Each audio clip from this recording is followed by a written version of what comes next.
दोन घास सुखानं शांततेने खाऊ दे ग मला. वणवण फिरलोय. तुला माहितीये ना किती कष्टाळू आहे मी. कष्ट करतोय, मेहनत करतोय, आपल्या कुटुंबासाठीच करतोय की नाही.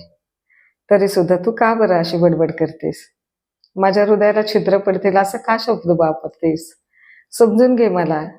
थोडेसे पेशन्स तू पण ठेव ना. मी नाही का तुझी बडबड सहन करत? आज सकाळी किती बडबड केलीस तू? काल रात्रीपासून किती बडबड करतेस तू? मी ते सारं सहन करतोय. छातीवर दगड ठेवतोय. तुला काय वाटतं? मला काही कल्पना नाही का? तू प्रपंच कसा चालवतेस याची कल्पना मला पण आहे. मी तुझं किती कौतुक करतो, तुझी पाठ थोपटतो, तुला धीर देतो, तुला शांत करतो. हे सारं काही करतो की नाही मी? माझे प्रयत्न, माझी मनस्थिती तू का नाही समजून घेत?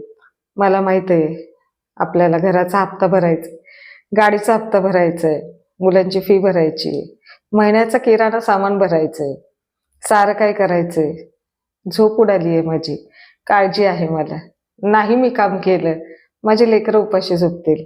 नाही मी काम केलं तर त्यांचं शिक्षण कसं होईल, तुझं घर कसं चालेल, सारं काही माहीत आहे ना मला. सारी काळजी आहे ना मला. मी कधी नाकारली आहे का? मी माझी जबाबदारी, कर्तव्य कधी नाकारलंय का?